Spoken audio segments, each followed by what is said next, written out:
एक्सएलजी news में आप सभी का स्वागत है। मैं रुतेश गुप्ता। जम्मू कश्मीर की बात करें, विशेष प्रकार से जम्मू की बात करें तो यहां पर म्युनिसिपल कॉर्पोरेशन का गठन इस मकसद से किया गया था कि जितने भी अर्बन एरिया में वार्ड्स पड़ते हैं, लोगों की मुश्किलों का हल निकल सके। यहां पर चुनाव हुए, कॉर्पोरेटर्स चुनकर आए, मेयर व डिप्टी मेयर आए। और आपकी जानकारी के लिए बता दें कि अब म्युनिसिपल कॉर्पोरेशन जो 2018 में जिन्होंने पोस्ट आसीन की थी मेयर और डिप्टी मेयर ने, उनका टेन्योर खत्म हो गया है। हालांकि इस वक्त जो हमारे खास मेहमान हैं वो हैं डिप्टी मेयर बलदेव सिंह भलोरिया जी, जिन्हें मौका केवल 1 साल का मिला, लेकिन 1 साल में उन्होंने काफ़ी जो है अचीवमेंट हासिल की है। कॉर्पोरेटर से जो है वो यहाँ पर आए और उसके बाद 2 बार जो है हेल्थ एंड सैनिटेशन के चेयरमैन भी रहे। उससे पहले की बात करें तो वो सरपंच भी रहे। डिप्टी मेयर का किस तरह का रोल रहा, किस तरह से जो है उन्होंने अपने फर्ज को अंजाम दिया, कितनी डिफिकल्टीज आई, कितनी हर्डल्स आई और किस मुकाम तक पहुंचे हैं, आज विस्तार से चर्चा करेंगे बलदेव सिंह भलोरिया से। सर बहुत बहुत स्वागत आपका एक्सएलशियर न्यूज में। शुक्रिया जी, बहुत धन्यवाद सर। आज मैं आपको डिप्टी मेयर कहूंगा, कल मुलाकात होगी तो मैं आपको एक्स डिप्टी मेयर कहूंगा। तो कैसा रहा आपका सफर? बहुत बढ़िया रहा। 2018 में चुनाव हुए, चुनाव के बाद हम जीते। जीतने के बाद पार्षद, एक टेन्योर चेयरमैन का हेल्थ एंड सैनिटेशन बहुत महत्वपूर्ण हमारा होता है, हेल्थ एंड सैनिटेशन। दूसरा टेन्योर मिला, पार्टी ने तीसरी बार मुझे फिर डिप्टी मेयर बनाया। तो बहुत कुछ सीखा, चैलेंजिंग जॉब्स रही। चाहे चेयर उसकी बात करें, कारपोरेटर होने के नाते, खासकर कोविड का मौसम रहा। कोविड के काल में मैं हेल्थ सैनिटेशन का चेयरमैन था। आप समझ ही सकते हैं कि वो क्या दौर था जी। उस दौर को भी हमने देखा। डिप्टी मेयर बनने के बाद भी हमने लोगों को जो रिलीफ दे सकते थे, काम, प्रोजेक्ट, जम्मू शहर को जितनी जल्दी इसका फेस लिफ्टिंग अच्छी हो, प्रोग्रेस अच्छी हो, डेवलपमेंट अच्छी हो, सारी बातों का काम किया। मुझे लगता है लगभग, मैं जहाँ तक समझता हूँ कि ये भी एक जम्मू शहर के लिए, लोगों के लिए गोल्डन पीरियड था। इसमें बड़े ऐतिहासिक काम किए हैं, इसमें ऐसे काम किए थे जो लोगों की सोच से भी ऊपर थे। मुझे लगता है मैं गिनाने लगूँ तो बड़ा लंबा समय लगेगा। जिस तरह से पहले आप कॉर्पोरेटर चुने गए, कॉर्पोरेटर में जिस तरह से आपके वार्ड वासियों ने जो है आप पर विश्वास जताया, आपको वोट दिए, काफ़ी जो है आपने वादे किए होंगे, तो आपके वार्ड से शुरू करते हैं, फिर उसके बाद हम 75 वार्डों तक आएंगे। तो क्या क्या जो है बदलाव आपने अपने वार्ड में किया? बिल्कुल, मैं आपको बताऊं कि मेरा वार्ड नंबर 56 जो पहले पंचायत थी, उसके बाद फिर ये कारपोरेशन में एरिया आया।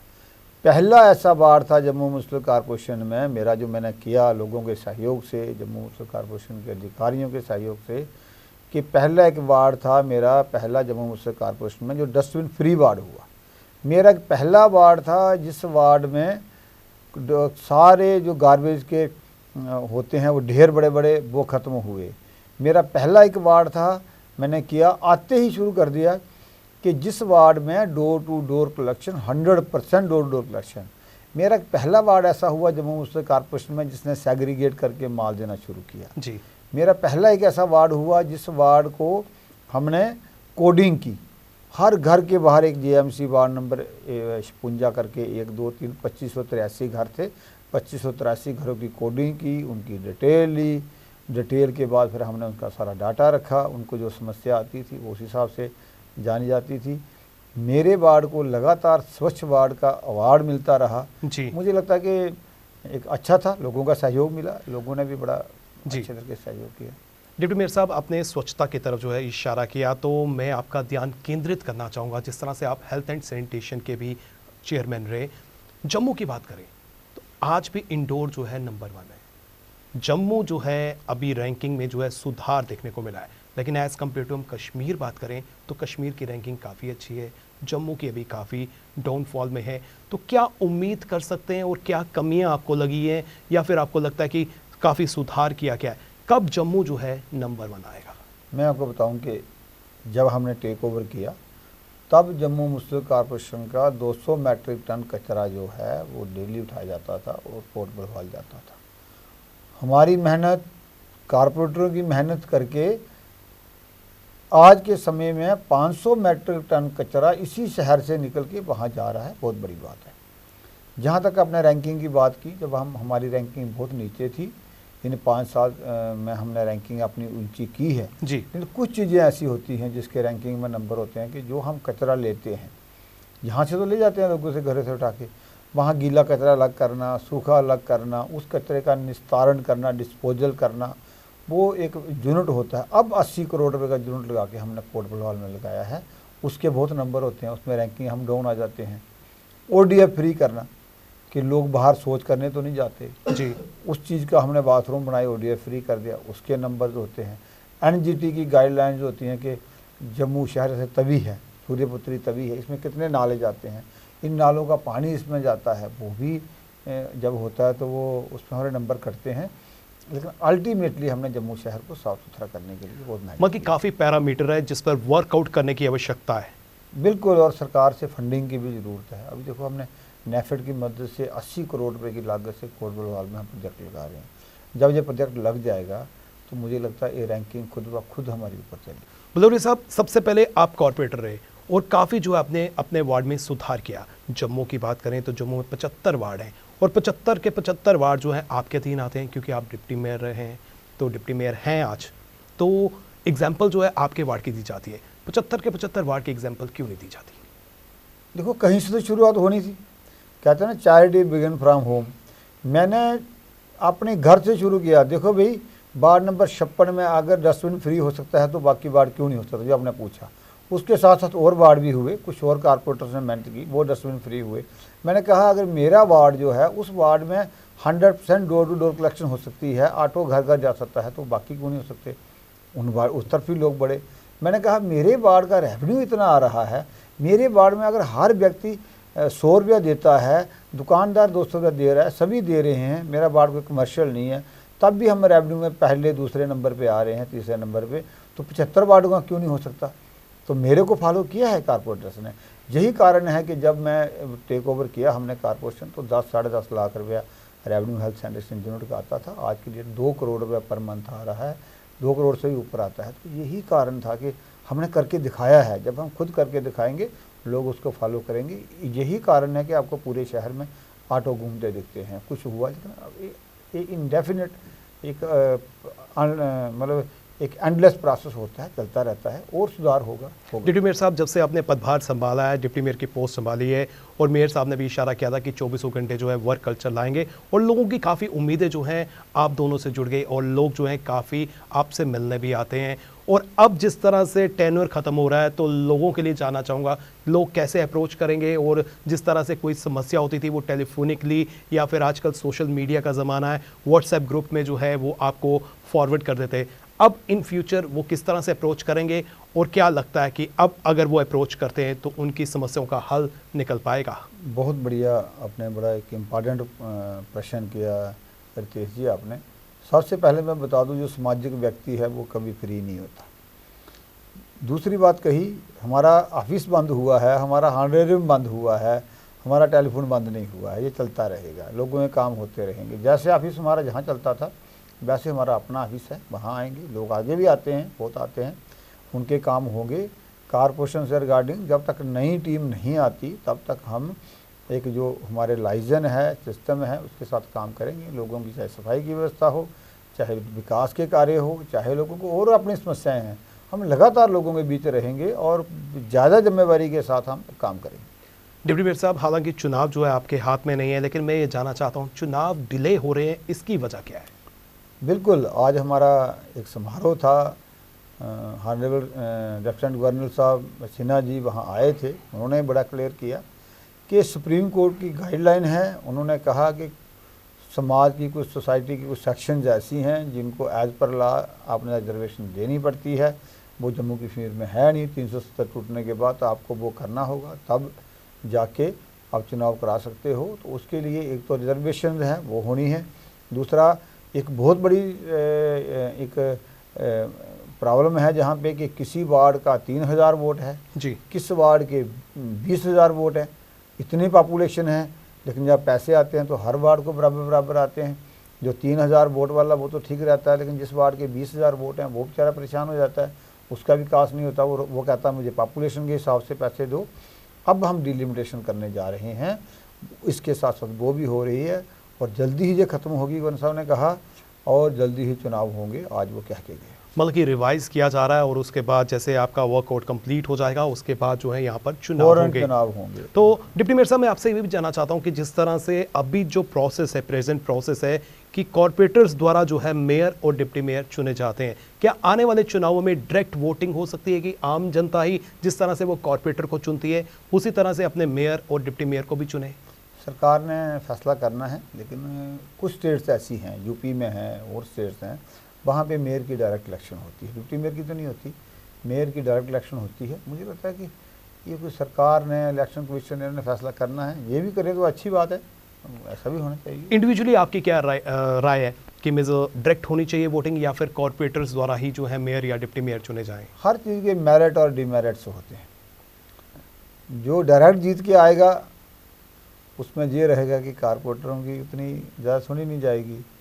जो कारपोरेटर जीत के बनाएंगे उसको पता है मुझे अपने कारपोरेटर की सुननी है, नहीं तो मुझे ये उतार देंगे, लेकिन उसमें कहता है कि वो मेयर को भी ब्लैकमेलिंग होती है। लगभग दोनों ठीक है, जो भी ठीक करे सरकार, उसमें हमें बड़ी बात होती है लोगों को डिलीवर कैसे करें जी, लोगों के विकास कार्य कैसे करें, लोगों को डोर स्टेप पे उनको कैसे मिले, उस चीज़ का ध्यान होना चाहिए।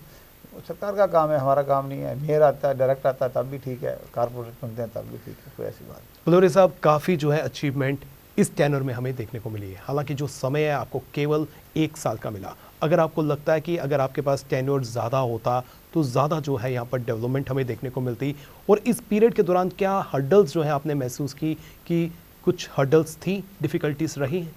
नहीं, देखो, जब आप काम करते हो, चुनौती होती है, उस चुनौतियाँ हर काम में आती हैं, आपको भी आती होंगी अपने काम में। उसको पार कैसे पाना ये हमें देखना है, कोशिश करनी है। इस 1 साल की बात नहीं करें, 5 साल में भी काम हो गए हैं। पीछे डिप्टी मेयर रहे, उन्होंने भी काम किए, उसी काम को हमने तेज़ी से आगे बढ़ाया है। और उसका जो काम की स्मार्ट सिटी के प्रोजेक्ट लगा लें, दूसरा ले लें। अब मैं बात करूँ आपके साथ, तो जम्मू मुस्लिम कॉरपोरेशन ने 70 लाख रुपया अपने वार्डों में लेके लगा भी दिया है, मैक्सिमम काम हो गए हैं। कश्मीर मुस्लिम कॉरपोरेशन का अभी तक बजट अप्रूव नहीं हुआ जी। जम्मू मुस्लिम कॉरपोरेशन की मुझे उनके लोगों ने बताया कि बहुत कम मीटिंग्स हुई हैं, हमने मीटिंग्स की हैं, तो इसलिए जम्मू मुस्लिम कॉरपोरेशन अच्छे तरीके से चली है, ऐसी बात है। जम्मू म्यूनसिपल कॉर्पोरेशन जो है अच्छे ढंग से चल रही है, ये हमें देखने को भी मिला है। और काफ़ी प्रोजेक्ट्स जो हैं ग्राउंड पर जो है स्मार्ट सिटी के तहत हमें देखने को मिल रहे हैं। लेकिन कुछ प्रोजेक्ट्स हैं जिन पे लोगों की काफ़ी उम्मीदें थी और मेयर साहब ने दावा भी किया था कि वो जल्दी जो है कंप्लीट हो जाएंगे, जिनमें आर्टिफिशियल लेक भी है और कई ऐसे प्रोजेक्ट्स हैं जो स्मार्ट सिटी के तहत यहाँ पर लाए जा रहे हैं। हालांकि स्मार्ट सिटी के तहत हमें कई प्रोजेक्ट्स ज़मीन पर भी देखने को मिल रहे हैं। क्या लगता है कि अब आने वाले समय में उनकी गति और धीमी हो जाएगी, क्या रहेगा? नहीं, हमारा प्रयास रहेगा। मैंने वही कहा कि ठीक है, हम एक्स हो गए, लेकिन कोई कहीं हम समाज से गायब तो नहीं हो गए जी। हम टच रहेंगे। हमें लगेगा कि कहीं कारपोरेशन में ढिलाई बरती जा रही है, जहाँ के ऑफिसर जो हैं वो काम करने में ठीक नहीं कर रहे, लोगों से फीडबैक लेंगे, हम बात करेंगे, काम करेंगे, इनसे पूछेंगे भी क्यों नहीं। एक तो सामाजिक कार्यकर्ता होने के नाते हम सबसे बात करेंगे, जो डेवलपमेंट का पेस है उसको ढीला नहीं होने देंगे, ये हमारा पूरा कोशिश है। भदौरिया साहब, मैं ये भी जानना चाहता हूँ कि ओपोजिशन ने जो है अपनी तरफ से उन्होंने भी रोल प्ले किया, कई बातें जो है उन्होंने उजागर की, कई बार भ्रष्टाचार के भी आरोप लगाए गए। किस नज़रिए से देखते हैं आप ओपोजिशन को? मैं कहता हूँ कि जम्मू मुस्लिम कॉरपोरेशन में अपोजिशन जो थी वो ना के बराबर थी। 5 साल में उनको कोई मुद्दा नहीं मिला, ऐसा मुद्दा जिसके ऊपर वो हमें घेर पाए। हमने तो ठीक है, एक छोर डालना, वो अपोजिशन के लोग हैं, उनको अपने आप को जिंदा रखने के लिए करप्शन के आरोप पर लगाना, दूसरा वो करते रहे थे। मैं बार बार कहता था कि आप एविडेंस के साथ आइए, हम कार्रवाई करेंगे।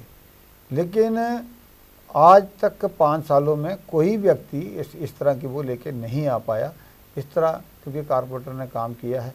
अगर कुछ गलत होता तो पब्लिक डोमेन में आता, तो कारपोरेशन ने, ठीक है, उनका काम है, अपोजिशन के लोग हैं, विरोध करना भी उनका काम है, अपने आप को जिंदा रखने के लिए सत्ता पक्ष के खिलाफ बोलना, प्रतिपक्ष वालों ने उनका काम होता है बोलना, ऐसी बात नहीं।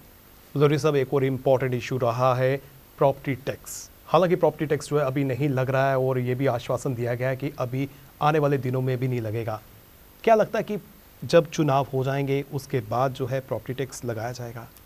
हमने अपना वादा निभाया है, हमने कहा था कि हमारे टेन्योर में हम प्रॉपर्टी टैक्स लेने नहीं जा रहे।